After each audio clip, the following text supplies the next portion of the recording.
Clarifie tes cheveux, ton sourire, le machin. Oh merde, ça y est. Bonjour à tous et bienvenue au lundi du CEP. Donc, nous vous remercions pour votre présence. On va vous donner quelques règles et quelques consignes avant de véritablement démarrer ce webinaire.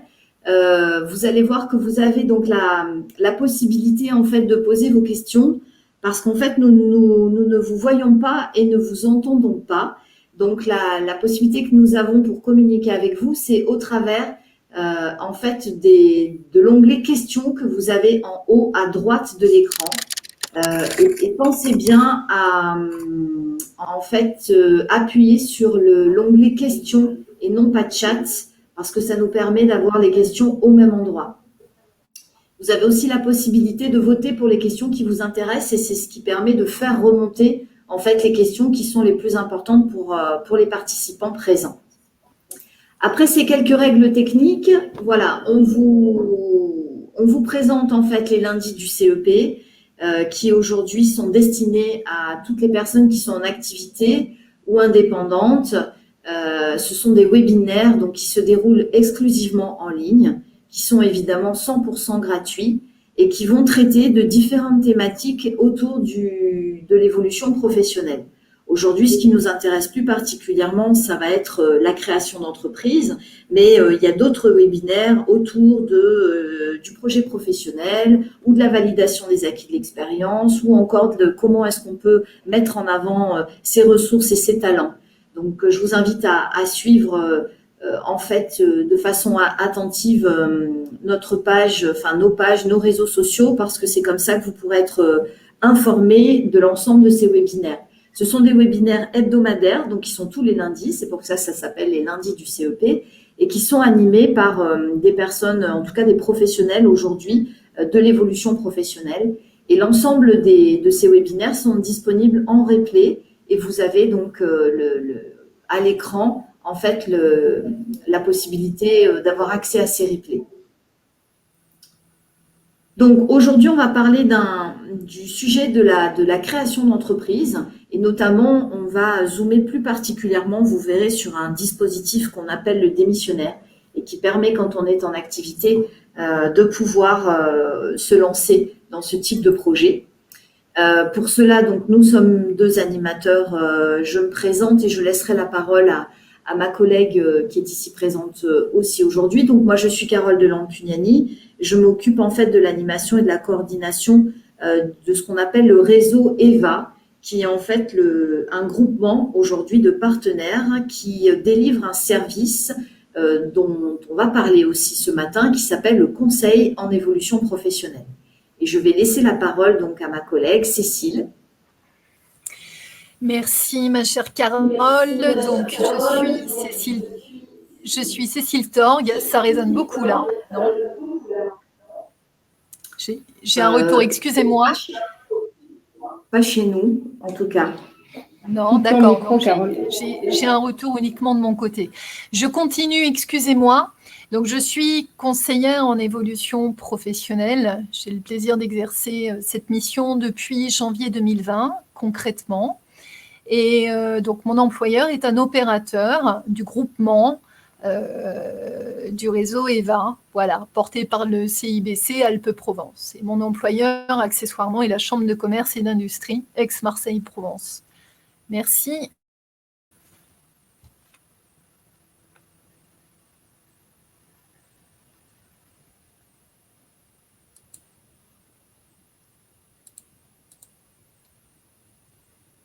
Oui, donc c'est à moi là. Tout à fait, Cécile. Tu peux continuer. Excusez-moi. Et oui, ce sont les aléas du direct. Donc, je continue. Effectivement, quand Carole m'a demandé de participer avec elle à l'animation sur la création d'entreprise, ça semblait évident. C'est une question sur laquelle on est très souvent saisi, nous les conseils en évolution professionnelle. Un des premiers points sur lesquels on est très souvent sollicité, c'est effectivement des personnes qui ont envie de créer, qui commencent à se projeter et qui ont besoin d'une personne un peu en miroir pour s'auto-évaluer, hein, pour s'auto-projeter sur leur future activité. Ça leur permet de définir un niveau de maturité du projet. Ça leur permet aussi de se poser la question si elles ont des compétences auto-entrepreneuriales. Voilà. Et on a plein d'outils sur le CEP justement pour les aider à clarifier leur projection, leur désir de création. La seconde grande raison pour laquelle on est très souvent sollicité, concrètement, c'est notre connaissance du réseau de la création d'entreprises sur le territoire. Tous les dispositifs qui existent, toutes les structures qui existent aussi, différentes soient-elles, on le verra après coup, je m'attarderai, je détaillerai beaucoup plus. Voilà, et enfin, la troisième grande raison pour laquelle nous sommes, nous CEP, mes collègues et moi-même, très souvent sollicités, c'est le fameux dispositif démissionnaire. Sans nous, effectivement, il est difficile de le mobiliser, puisqu'on a été considérés aux yeux de la loi comme les certificateurs du process.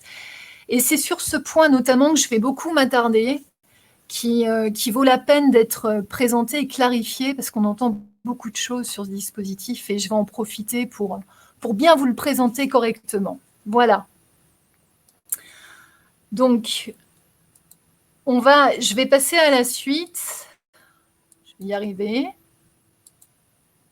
Ça va bien se passer. Voilà. Alors, articuler son projet de création et son projet professionnel, et moi je vais insister sur personnel, parce qu'un projet, voilà, ça s'inscrit dans sa vie. Il n'y a pas de projet professionnel si à la base il n'y a pas un projet de vie de toute façon.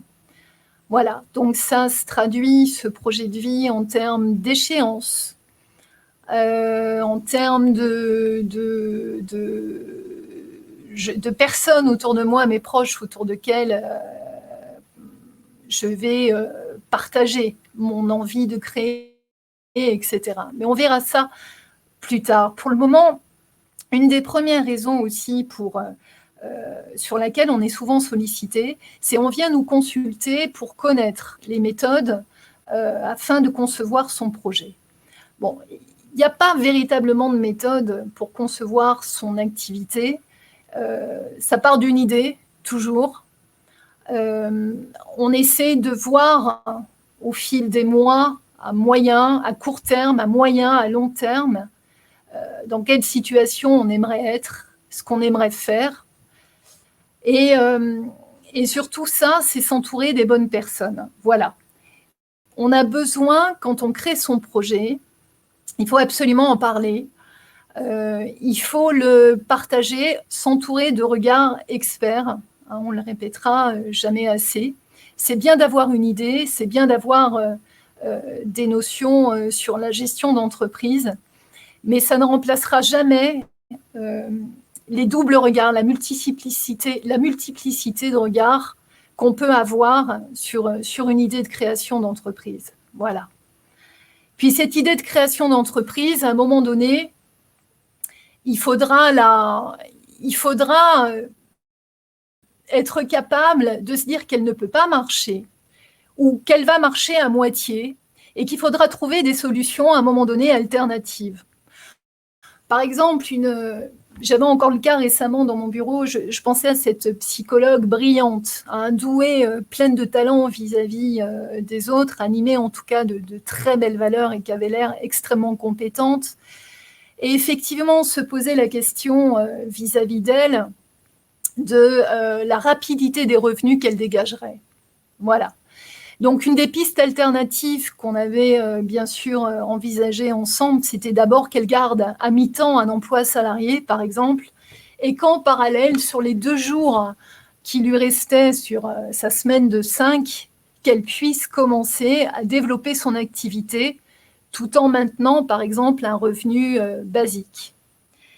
Et puis, cette psychologue aussi, on s'était rendu compte qu'elle avait besoin de formation. C'était ça. Aussi on s'est rendu compte qu'elle avait, par exemple, qu'elle avait envie de se spécialiser sur différents points, sur le toucher relationnel, par exemple, d'Alzheimer. Je me souviens, il était remonté plein de choses, plein de besoins qu'elle exprimait dans le bureau. Elle était surtout spécialisée dans l'accompagnement des proches de personnes atteintes de maladies neurodégénératives. Voilà, une petite précision. Et effectivement, il y a énormément de formations dans le domaine pour communiquer au mieux avec les personnes atteintes de cette problématique santé. Voilà. Et puis, je vous ai à peu près tout dit. Et surtout, il ne faut pas hésiter, encore une fois, à en parler, à se poser la question des compétences auto-entrepreneuriales. Je reprends cet exemple de cette psychologue qui était si douée, qui était qui l'est toujours, d'ailleurs, je ne vois pas pourquoi je le dis à l'imparfait, ce n'est pas très gentil pour elle. Mais surtout, cette dame se posait la question de ses compétences commerciales. Voilà, accessoirement, c'est une question absolument fondamentale. Être en mesure de se questionner sur vraiment, est-ce que je peux mener une activité? Est-ce que je suis compétente en gestion? Je vais devoir me mettre au juridique, je vais devoir me mettre à la fiscalité, je vais devoir avoir des notions pour devenir autonome. Alors, est-ce que j'ai tout ça? Faut-il que je sois accompagnée? Faut-il que je consulte simplement des experts? C'est toutes ces questions-là. Et effectivement, cette dame psychologue n'avait jusqu'ici pas développé véritablement ses compétences commerciales. Ça ne veut pas dire qu'elle n'en est pas capable, loin de là. Et à mon avis, elle l'était. Mais c'est encore une nouvelle énergie à initier. Voilà. Je continue.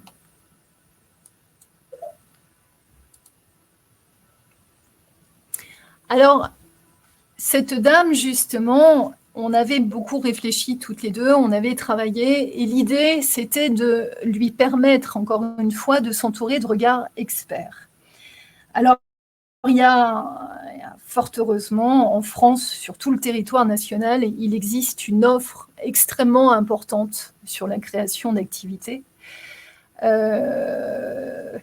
Donc, je vais plutôt commencer par évoquer les structures, tous les genres de structures qu'on peut rencontrer dans ce domaine. Bon, les premiers, bien évidemment, sont les experts comptables. On aime bien sur le CEP les experts comptables, qu'ils soient dans l'entourage proche, amical, ou alors qu'on ait carrément sollicité un accompagnement à court terme, auprès d'une vraie structure comptable. Il y a aussi, bien évidemment, les organismes de financement qui vont être peut-être à un moment donné présents dans la conception du projet. Oui, tout simplement, est-ce que j'ai les ressources pour avancer dans la création d'entreprise? Est-ce que je ne les ai pas? Est-ce que je vais devoir emprunter? Est-ce que je peux bénéficier de prêts, de bourses à l'honneur? Voilà, il y a aussi les cabinets d'études. Bien évidemment, les cabinets d'études, c'est important pour tout ce qui est statistique, marché porteur, secteur économique. Les chambres consulaires interviennent aussi sur cette partie, fournissent des données non négligeables et très importantes, proposent aussi des dispositifs de formation à la création d'entreprises. Je continue mon petit tour sur la droite avec les organismes d'accompagnement, un des plus connus, avec lequel qu'on évoque régulièrement dans le cadre du CEP, avec d'autres, bien évidemment, surtout moi qui suis basée sur Marseille, qui ai la chance d'être dans un grand bassin d'emploi, où je peux proposer un grand nombre d'organismes d'accompagnement. Celui quand même qui vient assez souvent, c'est celui de BGE Conseil, qui est un organisme d'accompagnement donc dépendant de BPI France. Voilà, il nous arrive aussi régulièrement d'évoquer dans le cadre du CEP les pépinières d'entreprise. Donc, il y en a aussi beaucoup localement sur le territoire. Donc, c'est ce fameux contrat, le contrat d'appui à la création d'entreprise, des fameux CAP, qu'un demandeur d'emploi va donc signer. C'est juste pour clarifier les choses, parce que les CAP, justement, le CEP, on ne travaille qu'avec des salariés. Nous accueillons essentiellement les bénéficiaires salariés. Le CAP, ça intervient un peu après lorsque la personne est au chômage. Je vous demande un petit peu de patience. Soyez patient, je vous en parlerai après pour le dispositif démissionnaire. Voilà. Outre ces pépinières, il y a aussi les coopératives qui proposent, qui permettent donc à des... Les pépinières et les coopératives permettent en fait aux futurs créateurs de se tester. Elles vont donc sous des statuts juridiques différents. Les pépinières, c'est un contrat CAP qui est signé. Pour les coopératives, en fait, il s'agit simplement d'un contrat salarié. Le futur dirigeant va tester son activité et va devenir salarié, en fait, de la coopérative. Voilà. Et puis, donc, je termine sur la gauche. Il y a beaucoup d'organismes de formation qui proposent aussi des accompagnements, des réunions d'information sur la créa et qui vont pouvoir ainsi éclairer sur les différents thèmes toutes les personnes qui voudront bien les solliciter. Donc voilà un petit peu. Alors moi, je suis basée à Marseille. J'ai déjà cité BGE Conseil comme organisme d'accompagnement. On évoque aussi régulièrement des dispositifs comme l'ADI, qui sont plus des organismes de microcrédit. Donc là, ça concerne plus dans les organismes de financement. On évoque aussi régulièrement donc, les chambres de commerce et d'industrie avec des modules comme 5 jours pour entreprendre. On évoque aussi régulièrement les chambres des métiers avec toute la panoplie d'actions qu'elles proposent pour l'accompagnement des artisans, qui est extrêmement riche et extrêmement varié. On travaille aussi, donc BGE, je l'ai dit, j'ai à peu près tout dit pour les principaux organismes nationaux avec lesquels on travaille. Moi, sur Marseille, localement, j'interviens régulièrement, on travaille assez régulièrement avec la Chambre des métiers, la Chambre de commerce, d'industrie, donc Aix-Marseille-Provence, avec un module qui s'appelle 5 jours pour entreprendre, et on travaille aussi énormément avec une plateforme qui s'appelle le Carburateur et qui a le mérite de proposer des permanences extrêmement intéressantes, souvent gratuites, ce qui n'est pas négligeable pour nos bénéficiaires, qui, lorsque, par exemple, doivent se financer un accompagnement, le font souvent avec leur CPF. Voilà. Je vais passer à la slide suivante. Et là, c'est le troisième. Oui. Je me permets juste de t'interrompre, excuse-moi, pour dire qu'on a des questions dans le chat et que j'ai oublié peut-être de le préciser tout à l'heure, mais qu'on y répondra bien évidemment à la fin de ce webinaire. Voilà. Merci. Entendu, Carole. Très bien. Donc, je continue.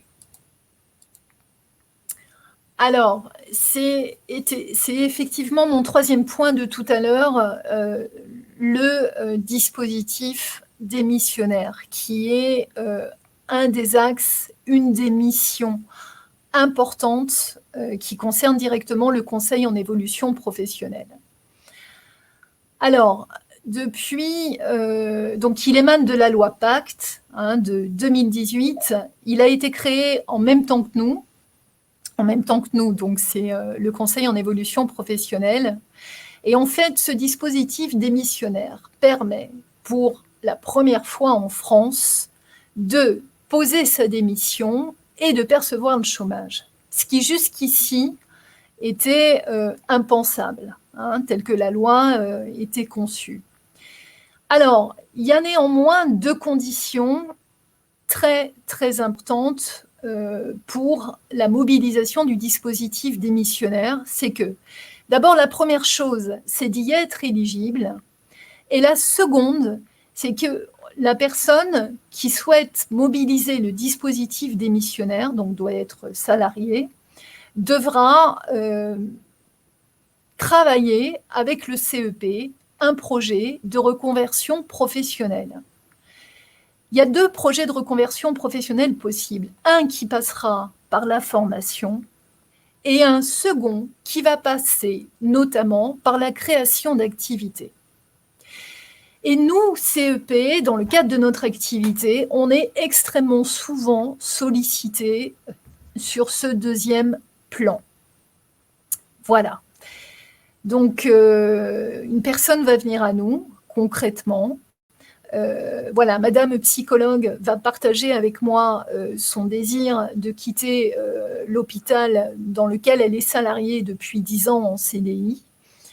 Il n'y a absolument aucune interruption à son salariat. La continuité est en effet un des critères exigés pour être éligible au dispositif démissionnaire. Donc, cette dame psychologue n'a tout simplement posé aucun congé sabbatique, aucun congé sans solde. Elle a été malade, elle a posé quelques arrêts maladie, elle a même eu 2 enfants, elle a posé plusieurs congés maternité, ça n'a aucune incidence, elle est toujours éligible au dispositif démissionnaire. Et cette dame, donc, vient nous consulter pour travailler avec elle son projet de création d'entreprise, que nous présenterons ensuite, que moi, en tant que CEP, je vais cautionner, valider et certifier. Ça va loin, ça va venir chercher ma signature. On va signer, en fait, cette dame psychologue et moi-même, on signera toutes les deux le volet sur lequel on aura présenté la future création d'activité de ma bénéficiaire. Cette présentation, on l'enverra ensuite à une commission paritaire interprofessionnelle régionale, la CEPIR. Je ne vais pas faire d'humour sur le nom, on va passer à autre chose, je vais continuer. Et cette dame, donc, va patienter, on envoie son dossier. La commission a jusqu'à 2 mois pour décider du caractère réel et sérieux du projet. Voilà. On va voir un peu plus loin ce que c'est le caractère réel et sérieux. On va surtout essayer de se mettre à la place d'un jury de plusieurs juristes qui ne connaissent pas Madame psychologue, qui ne la connaîtront jamais. Et on va essayer de se mettre à leur place par rapport à la responsabilité qui leur sera demandée, à savoir accorder le caractère réel et sérieux d'un projet qui amènera la personne à démissionner, ce qui revêt pour eux une importante responsabilité, vous en conviendrez. Mais on verra ça plus loin. Donc, si toutefois le caractère réel et sérieux était validé par la commission, ça implique dans un premier temps que celle-ci va essayer de mesurer la faisabilité du projet. Quelles échéances? Est-ce que le projet est facilement finançable? Qu'est-ce que ça requiert matériellement? Est-ce que la personne a les ressources? Est-ce que ça s'inscrit dans le court terme, moyen terme, long terme? À partir de quand la personne va pouvoir dégager des revenus? Dans un second temps, la commission va aussi s'interroger sur les perspectives de réussite et de développement. Quelle est la nature de l'idée de création d'entreprise, en fait? Est-ce que cette idée va se positionner sur un secteur porteur, hein? Quel sera le potentiel d'activité? Le potentiel d'activité, ça implique nécessairement que la personne à commencer à réfléchir à sa future clientèle, à sa concurrence. Ça y est, là, on commence à rentrer dans le vif du sujet. Et puis, il y a un quatrième point qui va être, mais nécessairement, obligatoirement visé par la commission, qui est l'application que la personne a mise à la préparation du projet. C'est important, c'est très important. Alors, ils ne sont pas là pour noter scolairement un créateur d'entreprise, voir s'il a fait du bon travail ou pas, mettre une note sur 20, c'est pas ça du tout. C'est juste que le niveau d'application montre le degré de maturité de la personne et à quel point elle mesure les risques qu'elle va prendre. Et oui, parce que c'est du risque de créer son activité quand même. Le cinquième point qui sera étudié par la commission, c'est les moyens mis ou à mettre en œuvre. Encore une fois, là, il s'agit des ressources matérielles. Les ressources financières. Est-ce que la personne possède déjà, par exemple, un local? Est-ce que madame psychologue avait, par exemple, une dépendance attenante à son domicile dans laquelle elle allait pouvoir, du coup, exercer son activité de psychologue? Ou au contraire, est-ce qu'elle allait devoir louer un local, par exemple, dans une maison de la psychologie, où elle allait louer un local une journée par semaine, ce qui se fait très souvent dans ce genre de discipline. Voilà. Voilà pour les moyens mis ou à mettre en œuvre par rapport à l'exemple que je vous citais. Donc, le sixième point qui va être analysé par la commission, c'est l'aspect innovant du projet. Et oui, est-ce que l'activité va se démarquer sur le territoire? Là, c'est la question de la concurrence qui est sous-jacente. Est-ce que la personne sera confrontée à beaucoup de concurrents ou est-ce qu'elle sera la seule à développer son idée? Et puis enfin, le septième point, j'ai envie de dire, c'est un des plus importants. C'est vraiment l'adéquation personne-projet. Et effectivement, ça implique de la personne, du bénéficiaire, qu'ils se connaissent bien. On ne peut pas faire l'économie de bien se connaître quand on se lance dans une création d'activité.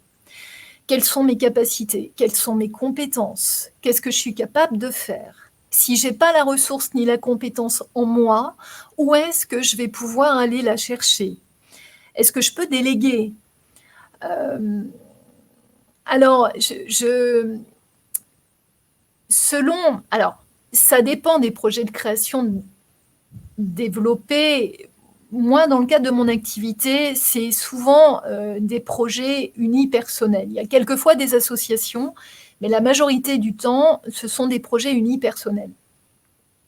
Le salariat, les personnes ne vont d'ailleurs même pas embaucher tout de suite. Elles prévoient d'embaucher si l'activité démarre à 1 an, 2 ans à peu près. Donc, les personnes vont vraiment commencer seules. Comment je vais... Ça va loin, l'adéquation personne-projet. C'est aussi, il m'arrive souvent de questionner dans le bureau sur la capacité qu'aura la personne à structurer ses journées, à se donner une discipline quotidienne de manière à optimiser ses démarches, faciliter sa création d'activité. Et oui, parce que quand on a mobilisé un dispositif démissionnaire, qu'on a été salarié pendant des années et qu'on se retrouve du jour au lendemain au chômage, il y a quand même un sacré gap, j'ai envie de dire. Pardonnez-moi l'expression, ça fait une belle différence. Et là, on observe très rapidement des personnes qui ont le potentiel à se structurer, qui vont s'imposer une discipline, rythmer leur journée, leur quotidien, développer du lien. Il faut surtout ne pas être isolé quand on crée. Voilà, il faut développer du lien, multiplier les démarches, pourquoi pas se rendre sur un espace de coworking.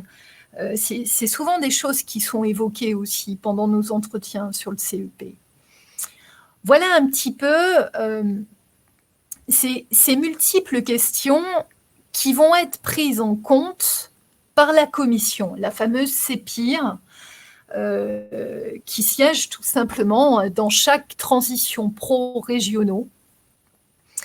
Et encore une fois, il s'agit là de voilà, faire preuve de rationalité ou peut-être tout simplement de bon sens.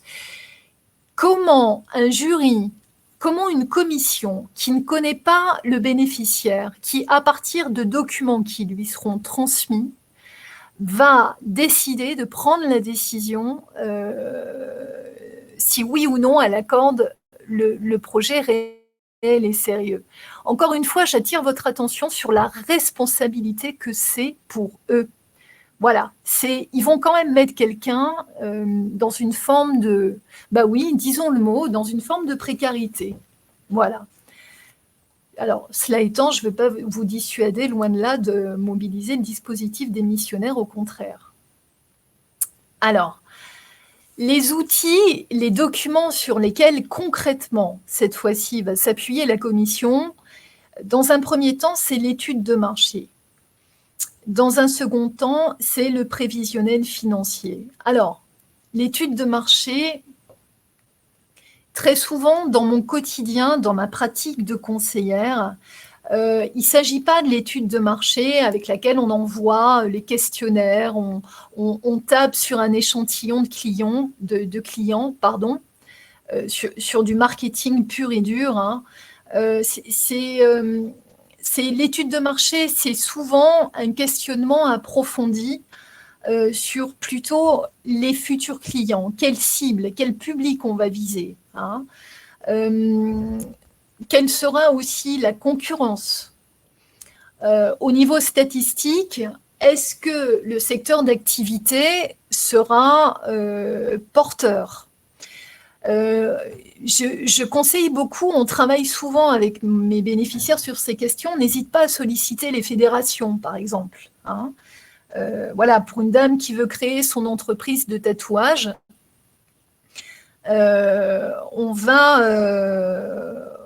on a eu beaucoup de difficultés, mais on a réussi à trouver la fédération des tatoueurs. Enfin, il y en avait même plusieurs, parce que la profession est très pêle-mêle. Mais on a réussi quand même à avoir des chiffres assez précis sur les salons de tatouage dans la région PACA, puisqu'encore une fois, c'est ma région. Et ce qui a permis donc à la bénéficiaire du cas de mieux structurer son offre, voilà, d'avoir une vision beaucoup plus globale et de mieux se positionner. Elle a choisi l'emplacement, la ville dans laquelle elle allait créer son salon de tatouage, par exemple. Voilà. Et enfin, le deuxième document qui est exigé par la CEPIR, par la commission donc, qui siège à Transition Pro-PACA, c'est un prévisionnel financier. Donc là, c'est clairement, nettement, le BP à 3 ans, le budget prévisionnel à 3 ans, c'est-à-dire un compte basique, produit, charge, résultat. C'est vraiment l'outil incontournable de base hein, en gestion d'entreprise qui montre encore une fois à quel point le bénéficiaire a pu se projeter sur sa future création d'activité, à quel point il visualise son projet, à quel point il le porte. Voilà, donc maintenant, je suis passée vite dessus. Il est très bien fait, ce PowerPoint. Vraiment, il est extraordinaire parce que je suis passée vite dessus jusqu'ici. Là, maintenant, je vais m'attarder sur les échéances parce que le dispositif démissionnaire, c'est quand même un dispositif de longue haleine. Vous trouverez tous les détails sur la question de votre éligibilité, donc sur le site dédié hein, démissionreconversion.gouv.fr.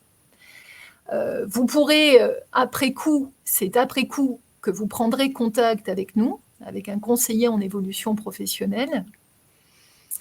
C'est avec nous que vous remplirez cette présentation. Alors, sur ce site, vous trouverez ce qu'on appelle, nous, dans notre jargon, le volet CEP, qui va nous servir de support pour présenter le projet de création d'activité du bénéficiaire à la CEPIR. Donc, c'est ce volet, encore une fois, on va échanger dessus, on apporte beaucoup de soutien à la rédaction par rapport, nous, CEP, parce que c'est pas facile, encore une fois, de se projeter. Et quand on a le sentiment, mes bénéficiaires et moi-même, d'avoir fait quelque chose de clair, d'avoir fait quelque chose dont on est content tous les deux, ce volet CEP, on va le signer. Je vous rappelle que le CEP s'engage à la signature sur le dépôt du dossier. On appose même le tampon de la structure CEP. Et on va le faire parvenir, et une fois que ce document est signé, on va le faire parvenir à la commission, et on aura joint au dossier, bien sûr, le budget prévisionnel à 3 ans et l'étude de marché, une étude de marché, ou une présentation, au moins, une conscience du futur marché de la personne. À partir du moment où on a transmis le dossier, il va y avoir un examen par un chargé d'instruction. Ça, après, on n'a absolument pas la main. C'est la commission qui va décider en fonction de ses capacités, du nombre de dossiers qu'elle aura. Elle peut aller jusqu'à 2 mois. Donc, en général, les commissions, pour notre région PACA, par exemple, pour vous donner un ordre d'idée, il y en a une par mois. Et en général, elles sont à la fin de chaque mois. Donc, selon la date à laquelle on envoie le dossier, on est au début du mois de novembre, le dossier peut passer fin novembre comme il peut passer fin décembre. On n'a absolument aucune lisibilité sur ce principe. En général, le bénéficiaire communique avec le Transition Pro et on l'informe, le chargé d'instruction va l'informer de la date à laquelle son dossier va passer en commission. À ce moment-là, là aussi, je parle pour le Transition Pro PACA, parce que malheureusement, je ne connais pas les autres Transitions Pro. Nous avons les résultats dans les 2-3 jours qui suivent. Ça se traduit, ce résultat est communiqué par le biais d'une attestation qui sera positionnée, qui sera mise donc sur l'espace sécurisé du bénéficiaire, sur le site directement, le site internet de Transition Pro. Donc, cette autorisation, c'est la fameuse attestation du caractère réel et sérieux du projet. Le bénéficiaire va la télécharger. Il aura, mes collègues et moi-même le font, il aura nécessairement un double de son volet CEP co-signé. Il pourra joindre aussi, pourquoi pas, son budget prévisionnel à 3 ans, son étude de marché, tous les documents qu'il aura estimé joindre. J'ai oublié de le dire, mais c'est très souvent, il nous semble de bon sens, en tout cas mes bénéficiaires et moi-même sommes souvent d'accord là-dessus, qu'ils joignent aussi leur CV. Ça me paraît important quand même, à minima, qu'ils puissent se présenter, que la commission puisse avoir une idée en tout cas de leur parcours, d'où ils viennent, qui ils sont. Voilà. Et à partir du moment où la personne a son attestation, elle va pouvoir poser sa démission auprès de son employeur et commencera à ce moment-là le préavis. Commencera alors le délai de préavis. À ce moment-là, donc il faut voir quel est le délai de préavis de chacun. Certains préavis sont de 1 mois, d'autres 2 mois. Tout dépend du statut de la personne. Certains parviennent aussi à négocier leur préavis, à le réduire. Bon, mais en général, il est quand même plus recommandé de l'effectuer jusqu'au bout, pour pas qu'il y ait de lésions, de lèse, en termes d'indemnité pour la suite. Et donc, le lendemain du dernier jour de son préavis, le bénéficiaire va pouvoir s'inscrire sur Internet auprès de Pôle emploi. Il recevra dans sa boîte mail un mail indiquant la date, l'heure de son premier prochain rendez-vous avec son conseiller Pôle emploi, qu'il ira donc voir avec son attestation du caractère réel et sérieux de son projet, encore une fois son BP, son étude de marché et le volet CEP co-signé par moi-même ou le CEP qui aura eu le plaisir de l'accompagner. Voilà.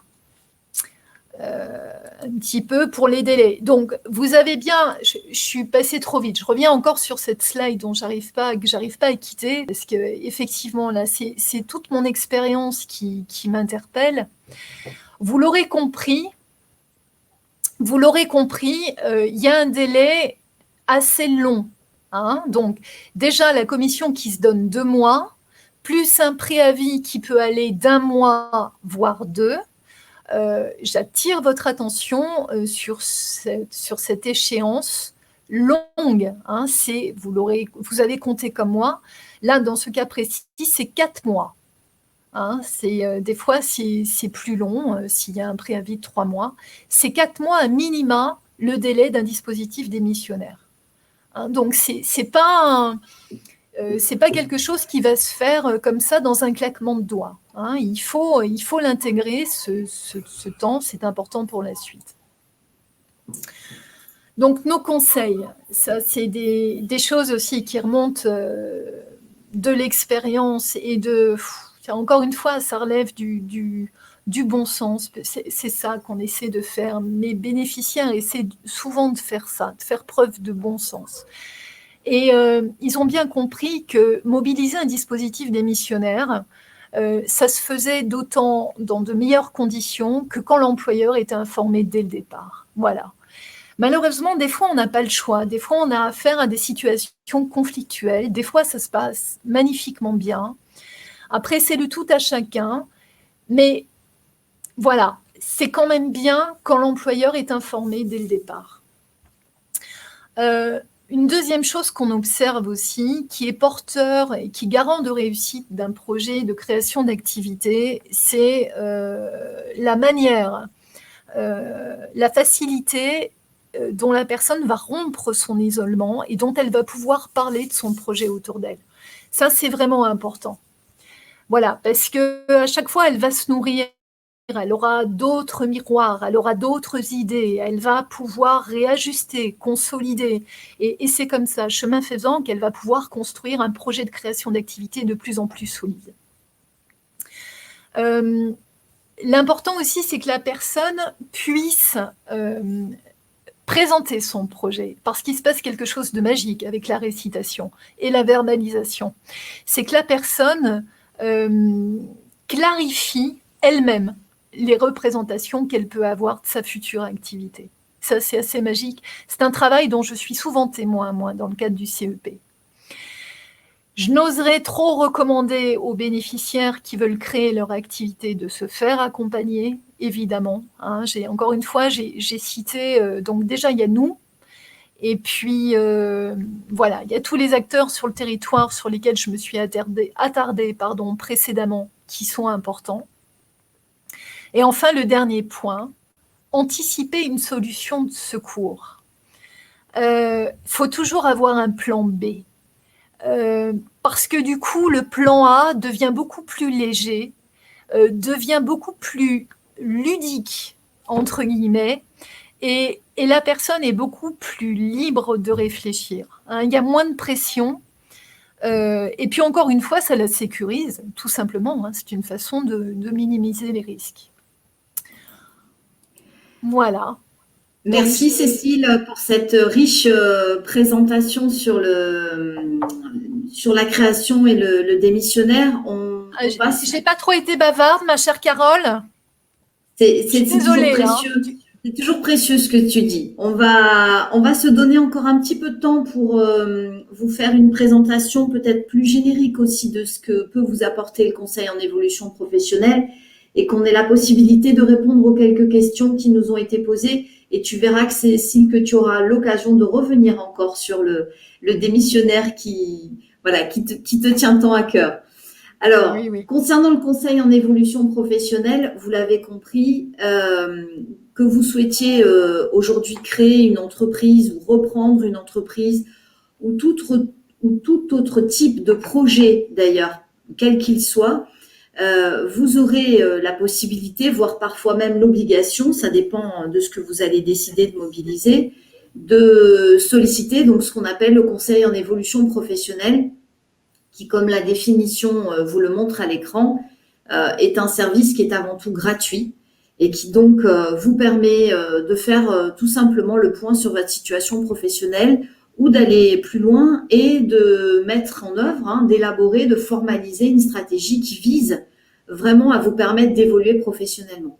Donc c'est un service qui est gratuit, c'est un service qui est personnalisé, c'est-à-dire que en fait on l'adapte en fonction de vos besoins, de votre situation. C'est un service qui est neutre aussi, c'est-à-dire que les personnes, les professionnels que vous allez rencontrer comme Cécile, sont des personnes aujourd'hui qui ont qui s'engagent dans une forme de neutralité. Et si par exemple vous êtes en activité et que c'est un projet dont vous ne souhaitez pas aujourd'hui parler à votre employeur, en tout cas dans l'immédiat, sachez qu'il y a aussi une notion de confidentialité qui fait que ce n'est pas nous qui allons échanger avec votre employeur sur la question, mais c'est bien vous qui resterez le lien en fait avec votre employeur sur ces questions-là. Donc ce qui se passe dans les entretiens reste dans les entretiens. Et c'est aussi un service de proximité.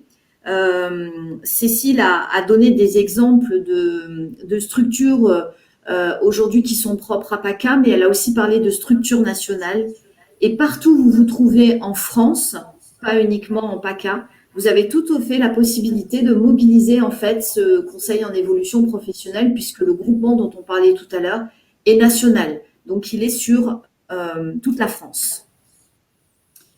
Ce qui est important aussi de bien comprendre, c'est qu'il existe plusieurs opérateurs aujourd'hui qui délivrent le conseil en évolution professionnelle. Celui qui concerne les salariés et les indépendants, c'est le réseau EVA, donc c'est le groupement dont on vous parle. Si vous êtes cadre, sachez que vous avez la possibilité, que vous soyez en activité ou pas, de mobiliser l'APEC, qui est l'Agence pour l'emploi des cadres. Si vous êtes aujourd'hui sans emploi ou demandeur d'emploi, c'est Pôle emploi vers qui vous allez pouvoir vous orienter.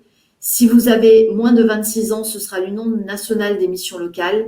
Et si vous êtes en situation de handicap, vous pouvez vous adresser au Cap emploi, sachant que vous pouvez aussi choisir évidemment l'opérateur vers lequel vous avez envie de vous orienter. Donc, même si aujourd'hui vous êtes en situation de handicap, vous pouvez quand même solliciter le réseau EVA ou autre type de réseau. Pour autant, si nécessaire, on vous réorientera, on vous mettra en relation avec l'opérateur qui délivre le conseil en évolution professionnelle qui est le plus adapté au regard de votre situation. Aujourd'hui, on a parlé de la création d'entreprises, mais si vous avez d'autres projets, d'autres préoccupations ou tout simplement besoin de faire un point avec nous, vous avez la possibilité de nous solliciter, que ce soit pour des questions qui sont liées à l'évolution professionnelle ou que ce soit des questions qui peuvent être liées au développement en fait de vos compétences, qui nécessitent peut-être de passer par une formation, d'obtenir un diplôme, ce qu'on appelle une certification professionnelle ou pas. Donc ça peut être aussi intéressant pour vous de passer par ce qu'on appelle une validation des acquis de l'expérience. Ça fait partie aussi des champs que l'on couvre sur lesquels on peut vous aider.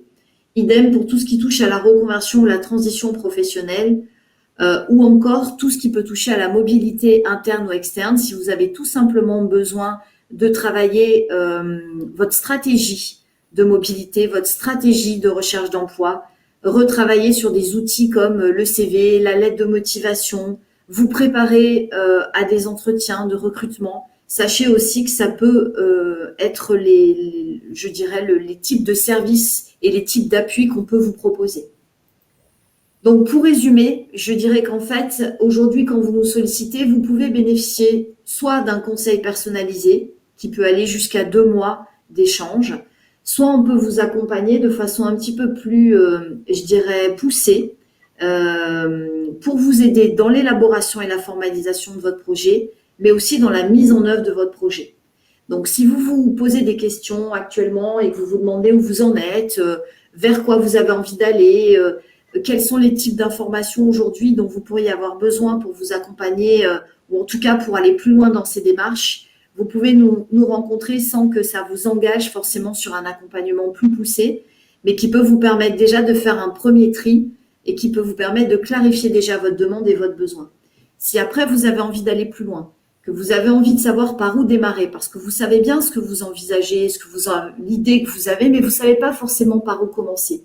Comment vous y prendre, quelles étapes, créer un plan d'action qui vous permet aussi d'être accompagné étape par le conseiller, c'est ce que le conseil en évolution professionnelle peut vous apporter.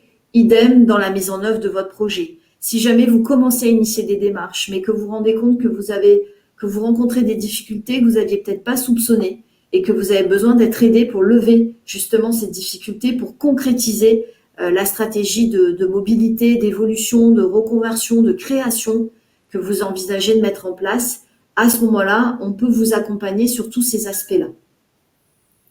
Donc, pour ce faire, vous avez un numéro de téléphone unique que vous avez à l'écran, qui est le 09 72 01 02 03. C'est une plateforme avec des vrais gens derrière qui sont ce qu'on appelle des chargés d'information et qui aujourd'hui vous accueillent, font le point, font un premier, point avec vous et vous permettent d'obtenir un rendez-vous avec un conseiller en évolution professionnelle. Vous avez vu, l'amplitude horaire est assez large. Comment on s'adapte aux personnes qui sont en activité ou qui sont aujourd'hui indépendantes, que vous soyez donc salarié ou indépendant. On a des rendez-vous qui sont possibles le soir jusqu'à 20h et le samedi matin avec une multimodalité qui vous permettent soit d'être reçu à distance, en tout cas reçu plutôt physiquement, soit qui vous permettent d'avoir des échanges à distance, que ça soit par téléphone ou en visio. Donc vous avez aussi la possibilité pour les personnes qui n'ont pas la possibilité de nous contacter par téléphone, de pouvoir consulter notre site et prendre rendez-vous via notre site internet.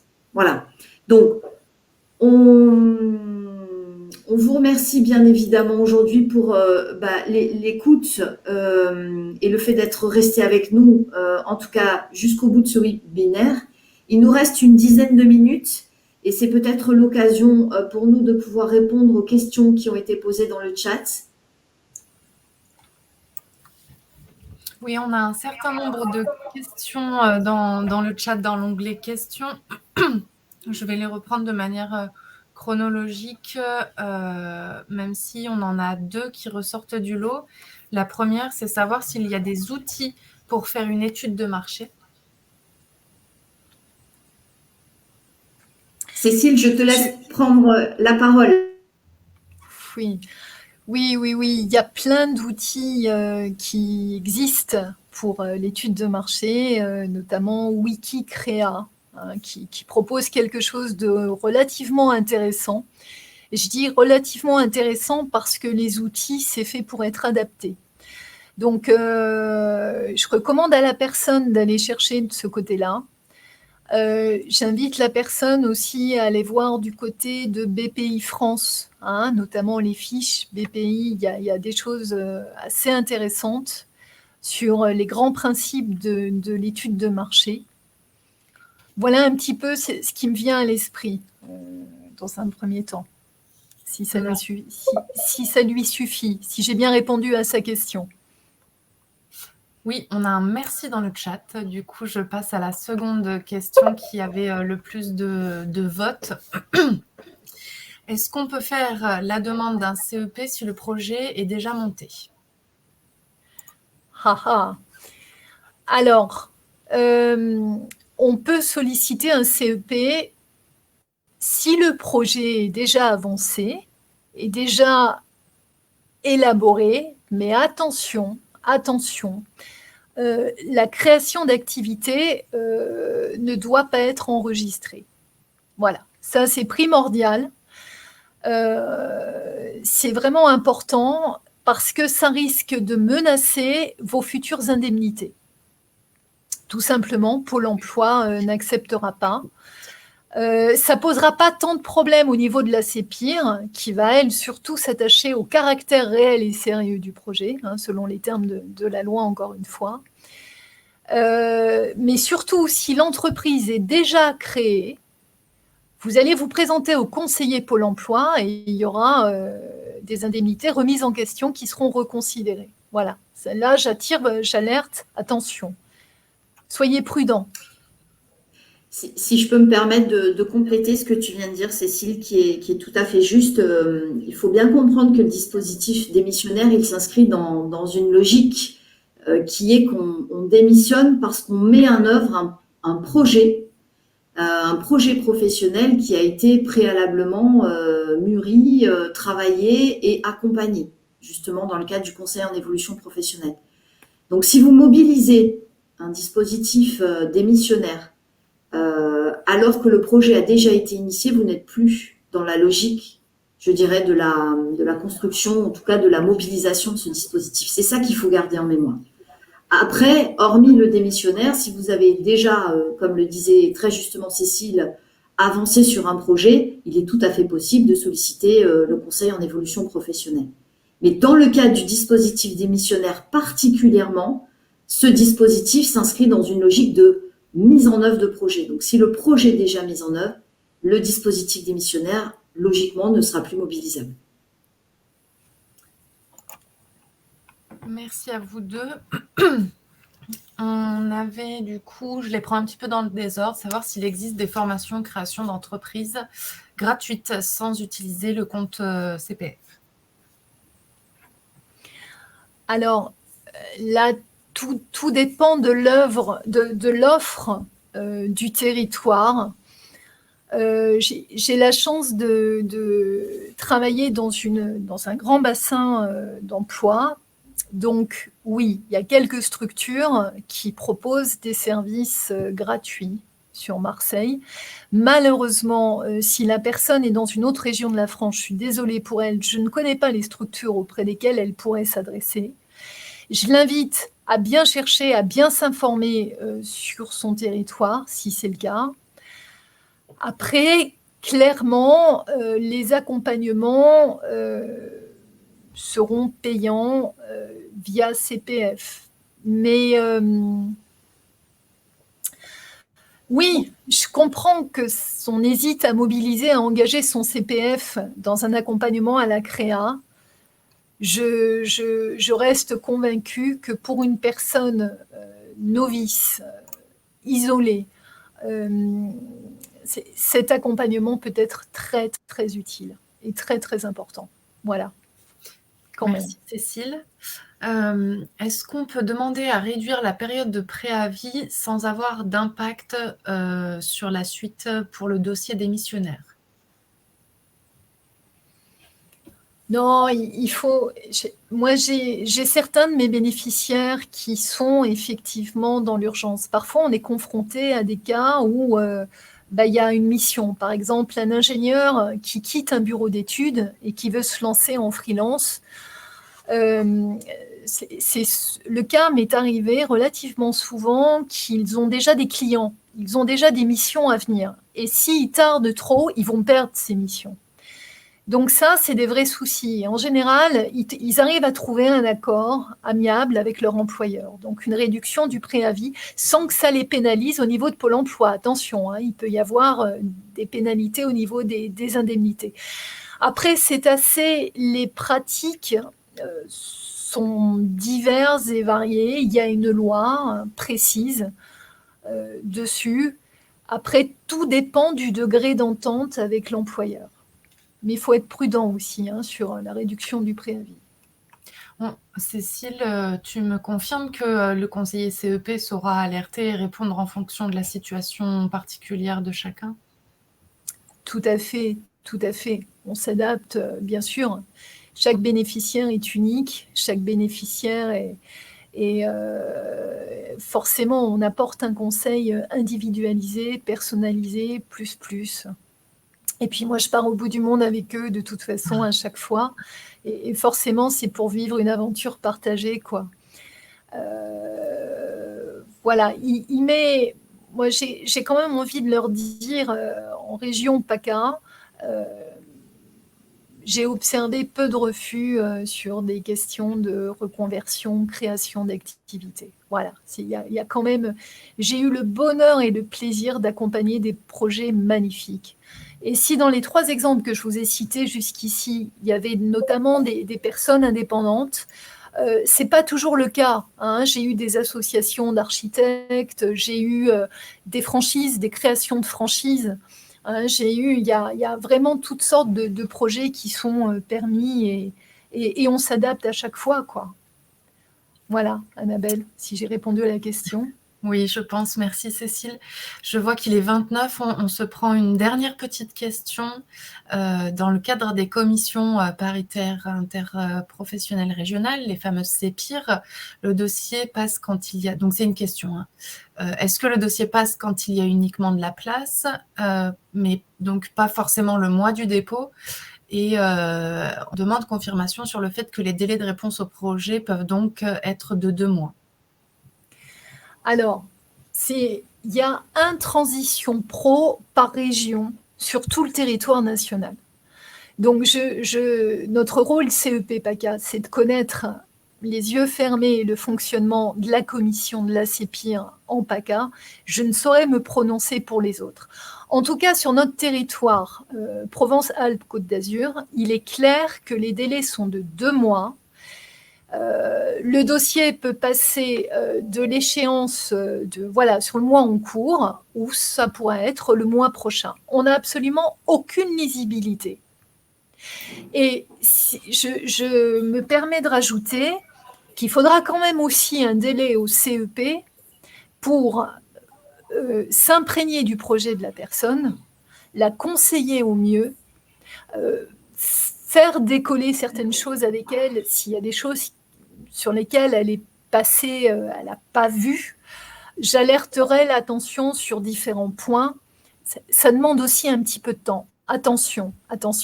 Le CEP n'est pas non plus une chambre d'enregistrement. On construit le projet. Ils peuvent arriver vers nous déjà bien avancés, bien amorcés, mais on continue de les consolider, de les co-construire ensemble avec la personne. Voilà. Un tout petit complément pour les personnes qui seraient issues des autres régions par rapport à ce que vient de dire Cécile. La pratique quand même des transitions pro, donc des structures qui attestent du caractère réel et sérieux, comme l'expliquait Cécile tout à l'heure, sont quand même de donner une réponse le plus rapidement possible pour ne pas mettre en difficulté le bénéficiaire. Voilà, donc les 2 mois dont parlait Cécile ne sont pas propres, ou en tout cas la pratique qui est en PACA, qui est de pouvoir donner une réponse avant les 2 mois, est plutôt une pratique de l'ensemble des transitions pro. Mais c'est vrai qu'ils se gardent le droit de pouvoir différer l'étude en cas de besoin. Il est 32, il reste encore un certain nombre de questions. Je ne suis pas sûre qu'on ait le temps de tout y répondre. Moi, je propose d'y répondre par écrit, si on veut bien me les faire parvenir. Cécile, tu dois pouvoir y répondre par écrit, même lorsque... Directement depuis le site, alors je ferai ça. On me donne un petit délai, parce que j'ai mes entretiens cet après-midi, on me donne un petit délai, avec plaisir, pour des réponses aux questions sur le chat qui me sera assigné. Il n'y a pas de souci, vraiment, avec grand plaisir. Et s'il y a besoin de réponses rapides, n'hésitez pas à prendre rendez-vous directement avec un conseiller en évolution professionnelle qui vous donnera une réponse adaptée à votre situation. Un grand merci. Merci Cécile pour ton animation. Merci Annabelle pour ta gestion du chat. Merci à tous et puis à bientôt. Passez une très très bonne journée. Bientôt. Au revoir. Au revoir. Au revoir.